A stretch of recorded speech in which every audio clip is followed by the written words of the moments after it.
سورۃ التوبہ رکوع نمبر 9 آیت نمبر 72۔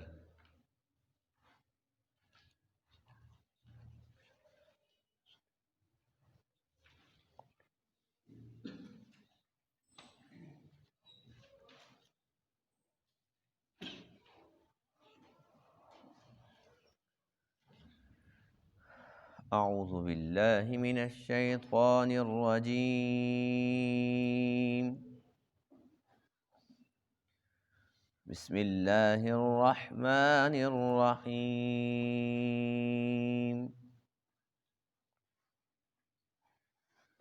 یا ایہا النبی جاہد الکفار والمنافقین واغلظ علیہم وَمَأْوَاهُمْ جَهَنَّمُ وَبِئْسَ الْمَصِيرُ۔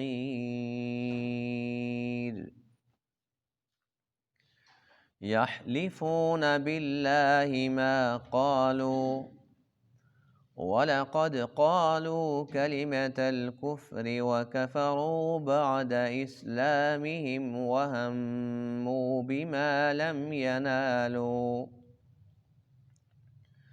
وَمَا نَقَمُوا إِلَّا أَنْ أَغْنَاهُمُ اللَّهُ وَرَسُولُهُ مِنْ فَضْلِهِ فَإِنْ يَتُوبُوا يَكُ خَيْرًا لَهُمْ وَإِنْ يَتَوَلَّوْا يُعَذِّبْهُمُ اللَّهُ عَذَابًا أَلِيمًا فِي الدُّنْيَا وَالْآخِرَةِ وَمَا لَهُمْ فِي الْأَرْضِ مِنْ وَلِيٍّ وَلَا نَصِيرٍ۔ صدق اللہ العظیم۔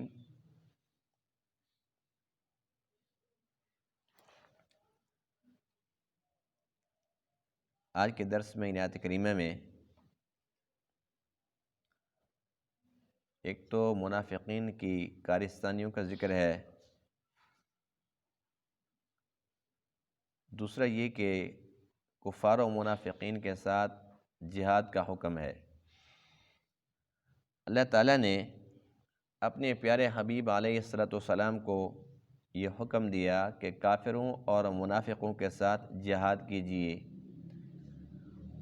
اور نمبر 2 یہ کہ ان کے اوپر سختی کیجیے۔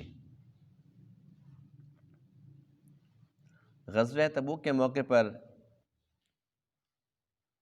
جب منافقین کو بلایا گیا تو ان میں سے اکثر لوگوں نے جھوٹے بہانے، جھوٹے عذر پیش کیے اور جہاد سے جان چھڑا لی۔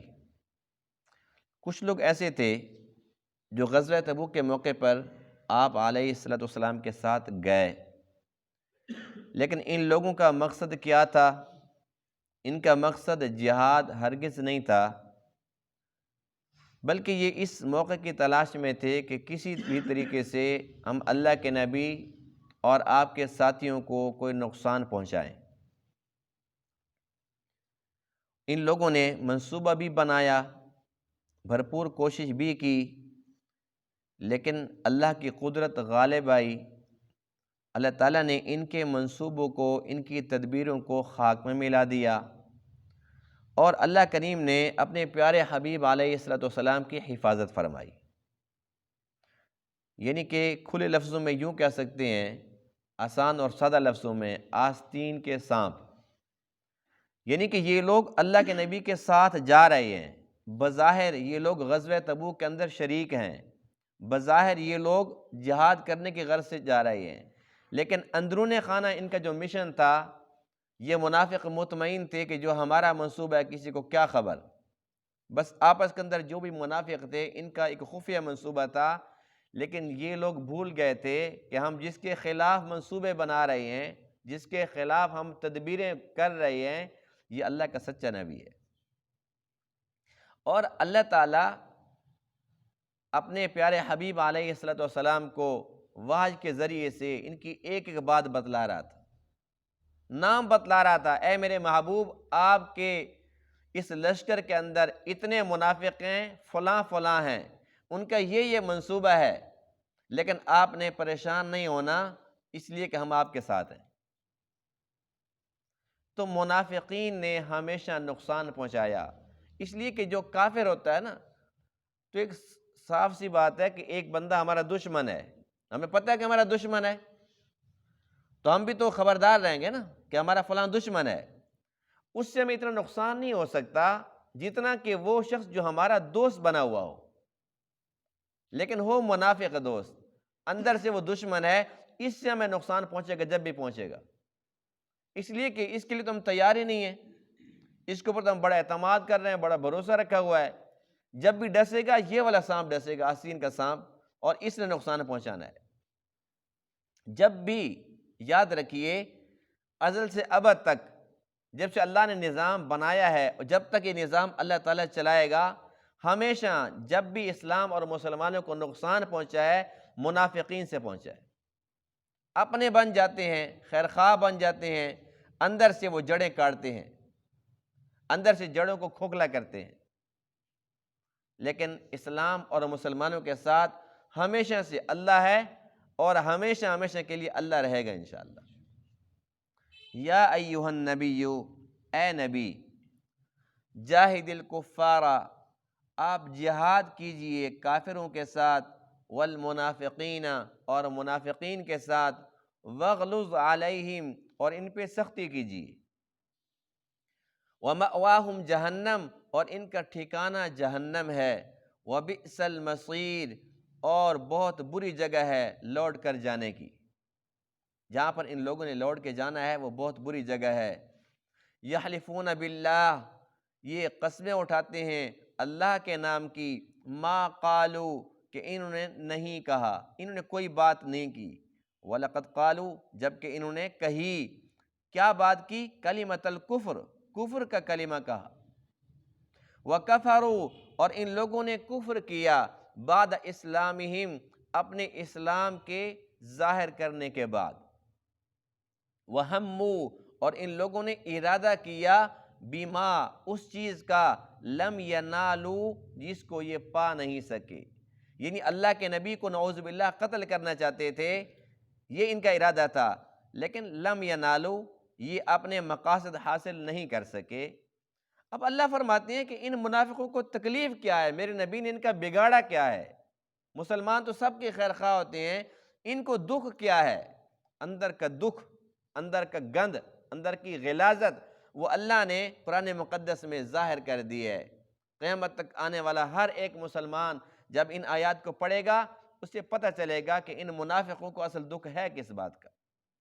وما نقموا، اور ان لوگوں نے کوئی عیب نہیں نکالا، یعنی کہ مسلمانوں کے اندر انہیں کوئی عیب نظر نہیں آیا، الا، مگر یہ، ان اغناہم اللہ، کہ ان کو اللہ نے غنی کر دیا، ورسولہ، اور اللہ کے رسول نے ان کو غنی کر دیا، من فضلہ، اپنے فضل سے، فضل سے مراد یہاں مال غنیمت ہے، یعنی کہ اللہ کے فضل سے اللہ کا نبی مال غنیمت صحابہ میں بانٹتا ہے، پہلے فقیر تھے، نادار تھے، اللہ تعالیٰ نے کرم کر دیا، فراوانی دے دی ہے، مال و دولت بڑھ گیا ہے، اس بات سے ان کو بڑی تکلیف ہے، دکھ ہے، یہ کہتے ہیں مسلمانوں کے پاس کیوں کھانے کے لیے کوئی چیز ہے، بس یہ دکھ ہے منافقوں کو۔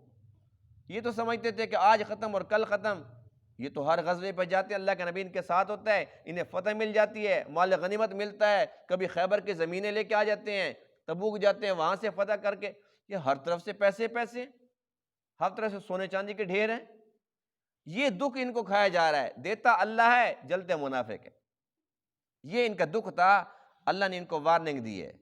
فَإِن يَتُوبُوا، اگر یہ لوگ توبہ کر لیں، اگر توبہ کر لیں، یکو خیر لہم، ان کے لیے بہتر ہے، اب بھی موقع ہے، منافقت سے باز آ جاؤ۔ وَإِن يَتَوَلَّوْا، اور اگر تم روگردانی کرتے ہو، وَإِن يَتَوَلَّوْا، یہ توبہ نہیں کرتے، یہ لوگ روگردانی کرتے ہیں، اعراض برتتے ہیں، يُعَذِّبْهُمُ اللَّهُ، اللہ ان کو عذاب دے گا، عذابًا علیما، دردناک عذاب، فی الدنیا والآخرہ، دنیا کے اندر بھی اور آخرت کے اندر بھی۔ وَمَا لَهُمْ فِي الْأَرْضِ، اور نہیں ہوگا ان کے لیے زمین میں، من ولی ولا نصیر، کوئی بھی یار و مددگار۔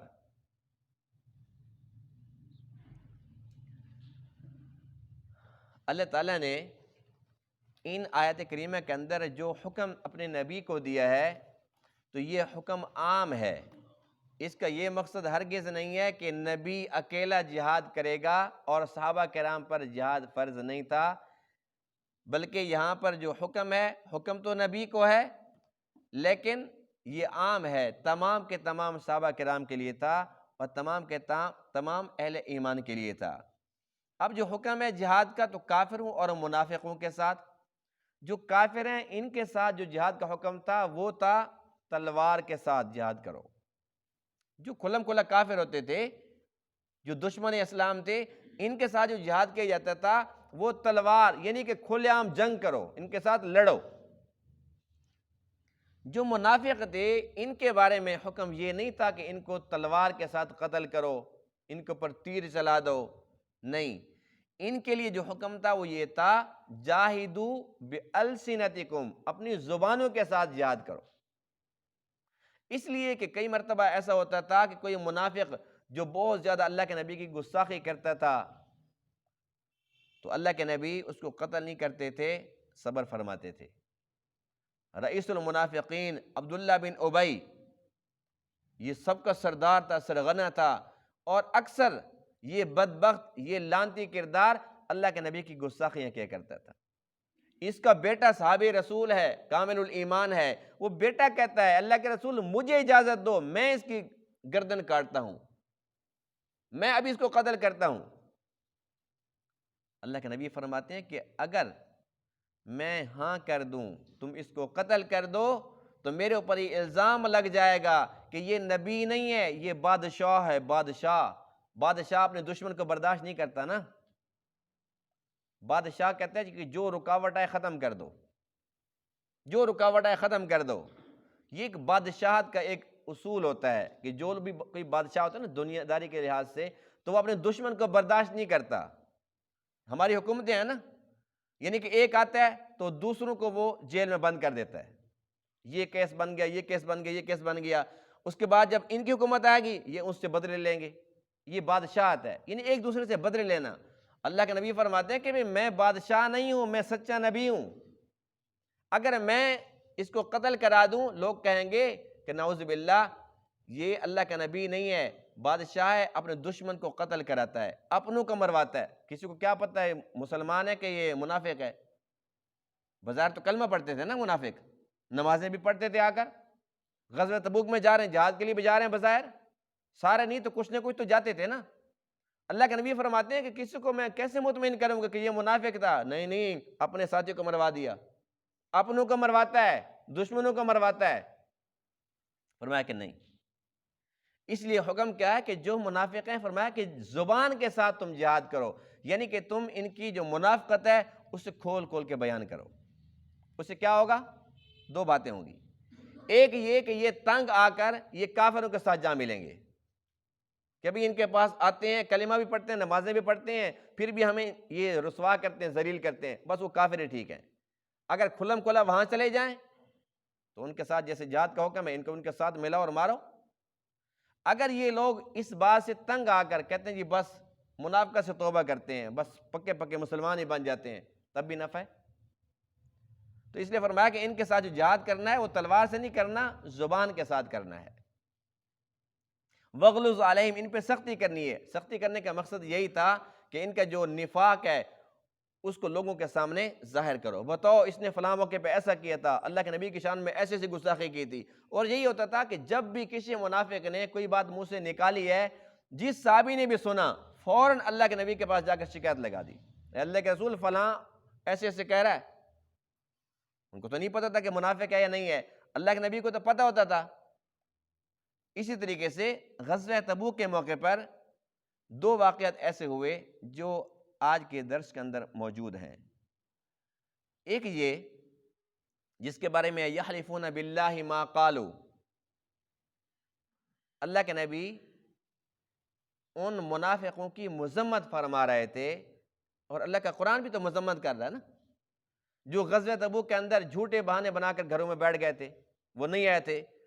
اللہ کے نبی فرما رہے ہیں کہ وہ بدبخت ہیں، وہ بد نصیب ہیں، وہ ہمارے ساتھ نہیں ہے، اور ان کے بارے میں قرآن اتر رہا ہے، ان کی مذمت۔ جب ان کی مذمت ہوئی نا، وہ جو منافق ساتھ تھے، ان میں سے ایک منافق کہنے لگا کہ دیکھو ہیں تو ہمارے، ظاہر ہے منافق کو منافق کا دکھ تو آتا ہے نا، کہتے ہیں وہ تو ہمارے تھے، اور ان کے خلاف ایسی سی باتیں ہمیں سننے کو مل رہی ہیں۔ کہنے لگے کہ اگر اللہ کے نبی جو کچھ کہہ رہے ہیں اگر یہ سچ ہے تو پھر ہم گدھوں سے بھی بدتر ہیں۔ ایک صحابی نے سن لیا جس کا نام ہے حضرت زید رضی اللہ تعالیٰ عنہ۔ اس صحابی نے سنا، فوراً اللہ کے نبی کے پاس، اللہ کے رسول ایسے ایسے کہہ رہا ہے کہ اگر یہ سچے نبی ہیں، یہ جو کچھ کہہ رہے ہیں یہ سچ ہے، تو پھر ہم گدھوں سے بھی بدتر ہیں۔ اللہ کے نبی فرماتے ہیں پھر آپ نے کیا جواب دیا؟ وہ صحابی کہتے ہیں میں نے تو کہہ دیا کہ ہاں اللہ کے نبی سچے ہیں اور تو واقعی گدھوں سے بھی بدتر ہے۔ فرمایا ٹھیک کیے۔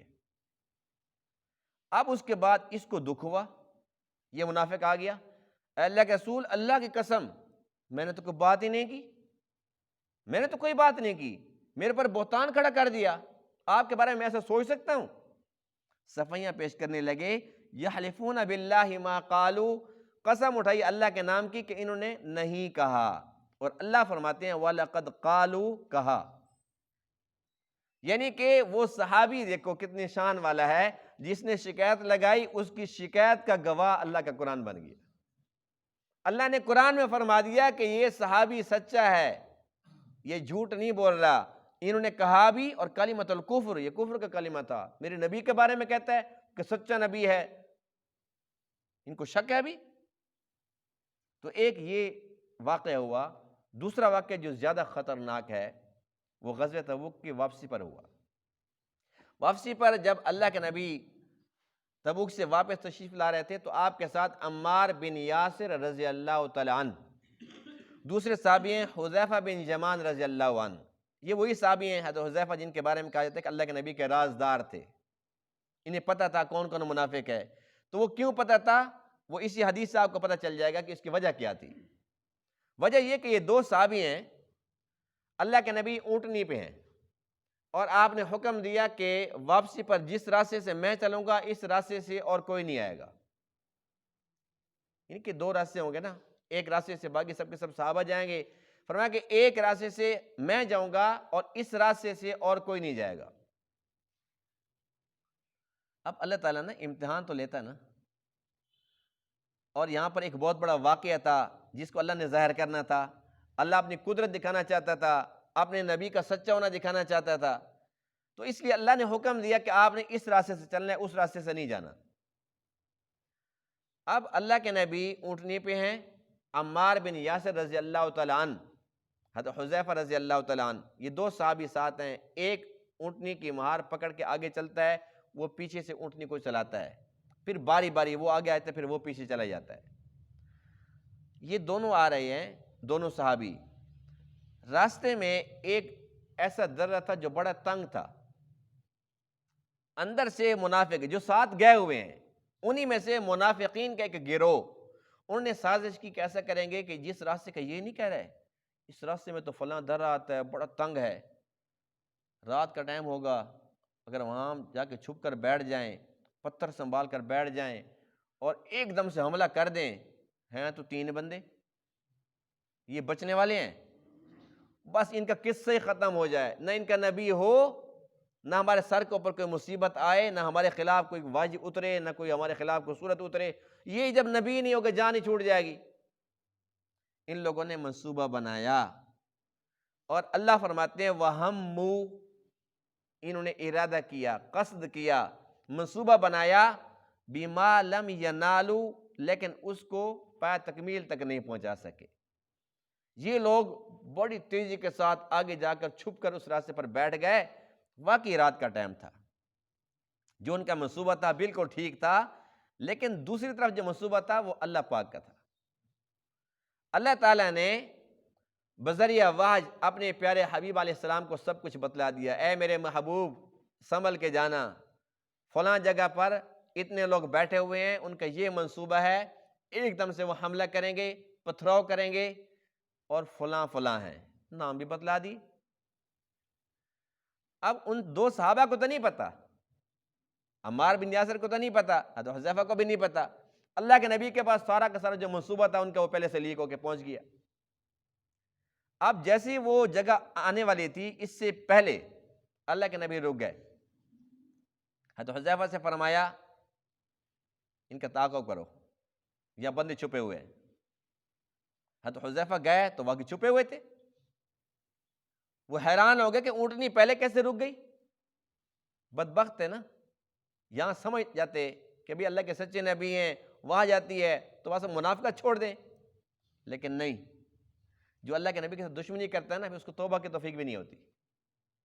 اب یہ وہ کہتے ہیں حذیفہ رضی اللہ عنہ، عمار بن یاسر، ان دونوں نے ان کو بھگایا، ان کے پاس جو اونٹ تھے، اونٹنیاں تھیں، ان کو بھی مارا، اور یہ سارے کے سارے لوگ بھاگ گئے۔